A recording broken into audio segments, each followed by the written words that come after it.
Hey guys, Shane here. I've been flirting with the idea of doing a channel on YouTube for a while, and I felt like this morning I had to actually just take the plunge and go for it. The title I've put on the channel is actually, which you can see below, is Another Disciple That Jesus Loved, and I'll tell you why in this video. One of Jesus' closest followers was a guy called John, and John is actually what my name means. My name is Shane, and Shane is the Irish word for John. And actually, as I've looked at the two different Johns in the Bible, there are two characters. There's John the Baptist and John the Apostle, and those two Johns are actually two sides of like my personality and the way that God has shaped and wired me. And there's something about their lives and the way that they were wired that actually is true of myself as well. And God has really used my understanding of them to become more aware of who I am. But John the Apostle, when you read the gospel, that John wrote, he identifies himself in a way that seems quite arrogant and confusing. And he says he calls himself the disciple that Jesus loved. And when I first started to read this, and he talks about how he's the disciple that Jesus loved, I thought, dude, you're so full of yourself. Like, what? Why are you so into yourself and so aware that you're loved? And I began this journey with Jesus when I was like, God, what was John doing? What was he thinking about? And I felt like Jesus started to really challenge me and said, Shane, I want you to start calling yourself that as well, and to identify yourself as that. Not in a public way and say that, I'm loved, and to make other people feel like you're special. But Shane, you need to know in your heart of hearts that you are special, and that you are one of my disciples, and I love you.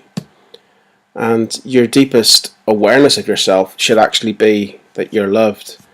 And one of my favourite authors is a guy called Brennan Manning, and he actually passed away recently, 3 or 4 years ago. But he always said to define yourself radically as one who is beloved by God. That was your truest self, and that every other identity was an illusion. To define yourself radically as someone who is loved by God. And he goes on to say the deepest awareness of himself is that he is someone who is loved by God, and that he has done nothing to deserve it. And I think that's really powerful when we actually enter this place where we realize we are beyond loved.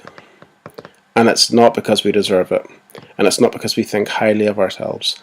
But it's actually, I believe it's the most humble thing you can think about yourself, actually, is to really believe in your core of who you are, that you are loved by God. I think that is the truest sign of humility. Now that may sound weird to you, but for me, when I think about humility, it says in the scriptures that God gives grace to the humble, and he opposes and he resists the proud. And we live in a part of the world, particularly here in Ireland, where we think humility is putting ourselves down. I'm nothing special, and it's anyone could have done it, and actually they're more important than me and more impressive than me. We're really good at tearing ourselves down and tearing others down. We're really good at bullying ourselves. Sometimes we think we're not a bully until you actually listen to the way you talk about yourself. And you go, gosh, actually I am a bit of a bully. I am really hard on myself. I don't want to be friends with that part of me. Because we can be our biggest critics, and we're not always our biggest fans. But we are loved. We are loved. And I think to really believe that, if that's what God says about me, then the most humble thing I could do would be to humble myself under what he says is true about me. If you think about it, who was the most humble person who ever walked the earth? The answer is Jesus. And he walks around saying things like, I am the way, the truth, and the life. No one comes to the Father except through me. Or he says, I am the bread of life. He's walking around just saying, I'm the man. And whilst that sounds arrogant, it's actually true humility, because it's what the Father spoke over him, and he humbled himself under what the Father said to him, it would have been pride to go, there's nothing special about me, I'm just another guy, I'm on a good day I'm good, and a bad day I'm usually bad. Like that's not humility, that's false humility. To put yourself down, to think lower of yourself than what the Father says is true of us. So the most humble thing we can do is begin to define ourselves as one who is radically loved and beloved by the Father, and that every other identity is actually an illusion. It's not true of what the Father says of us. It's not true of what is. It might be how we feel, but our feelings are not a true indicator of our true selves. I can feel a million different ways about the same thing just this afternoon. My feelings are really good at serving me, but they're not really good at mastering me. And so it's important for me to begin to recognize that the love of God, it's foolishness. It's literally crazy how loved we are, and it's not dependent on our behavior. It's not dependent on our feelings. And so we are the disciples that Jesus loved.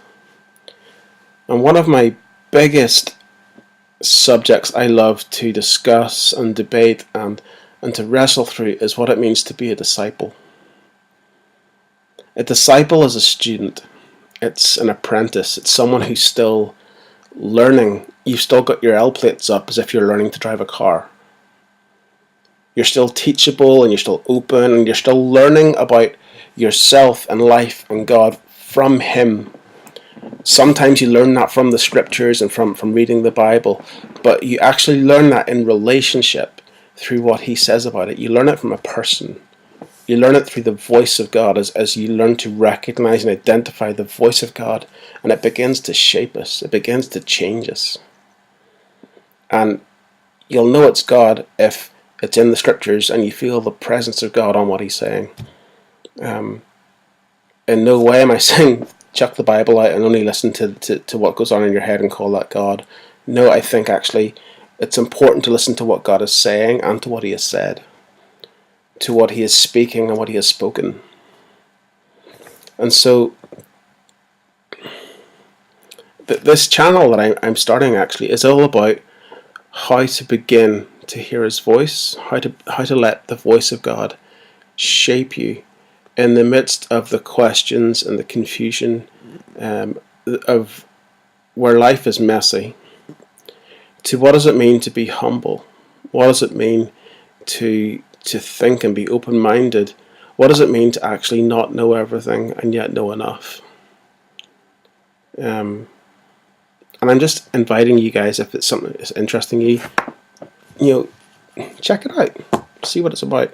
See what God's going to say to you through this. Hello? My kids are home. And this is a really good time to say, I'm out of here. Unless, hey Toby, you going to come and say hi? Hi, Dad. You want to say hi? Hi. I want to say hi. Do you want to say hi too, Taylor? Come and say hi. Where's the man? Where's the man? I don't know. Come here. He's having his dinner. He's having his dinner. Yeah. This is my baby girl. Daddy. Hi. Hi. Hi. Daddy. Hiya. Hiya. You want to come to the garden and see my big giraffe? How can I resist to go in the garden and see my son's big giraffe? I will chat to you all later. Later, guys.